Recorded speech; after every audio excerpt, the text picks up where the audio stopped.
COVID. It sucks. Seriously, I don't think a single soul in this room likes it. Especially because I'm the only soul in this room, but you get the point. No one asked for it.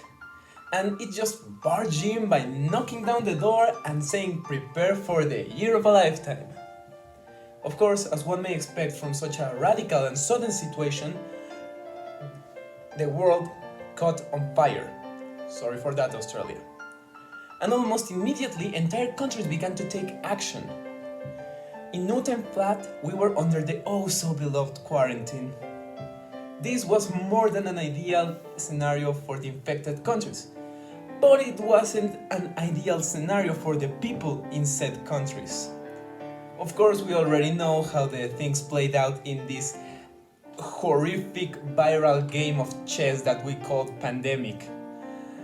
We spent 8 months and counting inside our houses without much human contact or without going out at all. Unable to go to classes, to get out for anything that was in the supermarket. We had an outbreak due to a lack of toilet paper. Seriously, I still don't understand it. We were at the beginning of a global pandemic, and this was the item that we craved for. Anyway, all of these situations came down and slammed us like a cartoonish piano, with a lot of stress, fear, and in some cases even depression. All of these cases are a perfect example of how global pandemic directly affected our mental health and still does affect it. In this talk, I want to focus in explaining how to relieve stress and improve your life conditions, and it is much simpler than you think. First things first, it is important to understand more about stress. Stress is perfectly normal feeling, and no one should feel guilty in any way, shape, or form for feeling this way.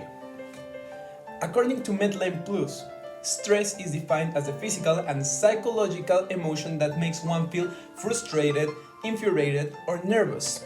As a result, stress is generated with the presence of a stressful factor.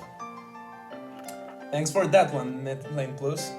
Even with that part being a bit redundant, the article does give us some useful information later. It is said that there are two kinds of stress. One of them is chronic stress. The other one is not useful for our purposes today, so we will be skipping it. Chronic stress is when the stress is present for a prolonged span of time. This type of stress can be caused by many factors, like problems with money, an unsuccessful marriage, or maybe, just maybe, I don't know, a global pandemic might be a good example of a stressful situation that might stay for quite a while. This type of stress is obviously the type of stress that many people have experienced, including myself, during this quarantine. So today, please allow me to tell you a story. A man that has locked down in his house for about 2 months and becomes sick of everything. He feels like the world is mocking him. Each and every single second is depressive and infuriating. While dealing with classes, he just wants to get out before anything happens, and he becomes enraged. As a result of these feelings, he begins to close himself. He gets away from his family and friends and gets easily infuriated with talking. This doesn't help at all, and he starts to feel powerless and most often than not sad. The entire world was crumbling in front of him and nothing seemed to get better. This kept going for weeks and weeks until his mother decided to talk about it. The conversation was at first slow, but not too much time passed before he started to open a little. In the end, they reached a conclusion. As you may have noticed by now, this is my story. I experienced this, and this is why I don't want anyone to experience it as I did. I will be sharing some information provided by the OMS and the OPS to prevent this type of behavior. According to them, There are many ways in which one can deal with the stress generated by a global pandemic without the necessity of going out.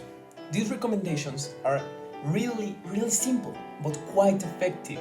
I use them myself. The first recommendation is talk it out. Literally, just talk it with other people. Just talk how you are feeling. It's that simple. The second one is maintain a healthy lifestyle.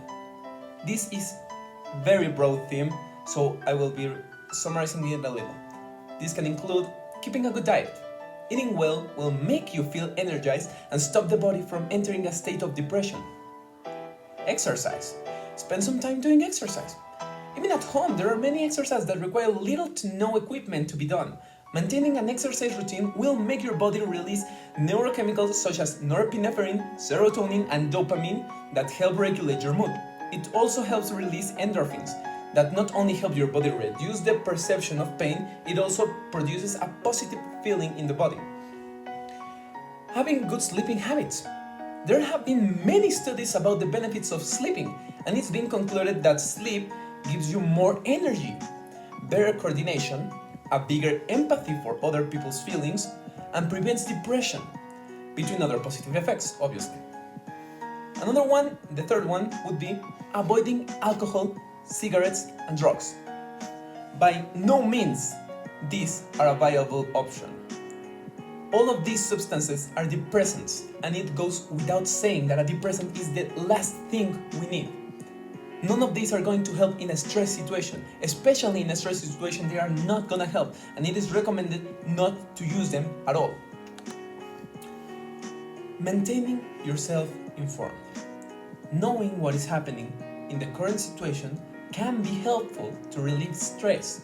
It gives us a sense of security, but you should not be overexposed to the news, since this can lead to unnecessary stress. And you don't want that. Let me tell you, I believe that in life, many of the biggest problems that an individual is presented with have the simplest of solutions. Now, you might be saying, what in the holy God's name is this guy saying? Problems are problems because they are difficult. Dislike and unsubscribe. Well, my infuriated viewer, what would happen if I told you that the biggest problem we have is ourselves? I know it's a little bit cliche, but it is. It is the biggest problem we have. When friends of mine come to me for advice, normally they tell me problems that just need to be looked from outside, with an open mind, with care, attention, and a little bit of love. That's everything that is needed. I'm not any kind of genie that knows all the answers to the universe. Actually, I've been many times in the same position, in which I don't know what to do because I'm stressed with a problem and the solution is actually hanging right in front of me, but I can see it. It is normal. Well, I know that many people will empathize with this type of realization that after saying a problem out loud, a problem that has been stressing you out, you say, that doesn't sound bad at all. Why was I so stressed? Well, that's the thing. Problems, most of the times, are bad because we let them be bad. We think they are bad, but they are mostly not. And looking at the OMS solutions, we see that even an enormous situation like a pandemic still can have a simple solution.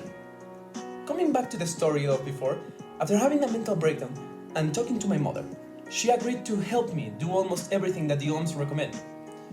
She started to encourage me more to talk about my feelings and actually went to rent equipment for me to continue training with the same intensity as before. And little by little, I started to recover from this dark stage I passed through. All it took was talking and exercise.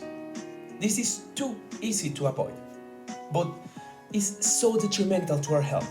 It shouldn't happen, and if anything that is going to be taken from this talk, I would want it to be this. It is okay to feel vulnerable. It's normal to feel like there's no one there. But please, always search for help. Search for help. Search for a friend. Search for family. Search in the internet for something. Search professional help. Mental health is a serious business, but it is solvable. And as my favorite quote from Dear Evan Hansen says, you will be found. You just have to try. Have a good night, ladies and gentlemen. Thanks for your attention.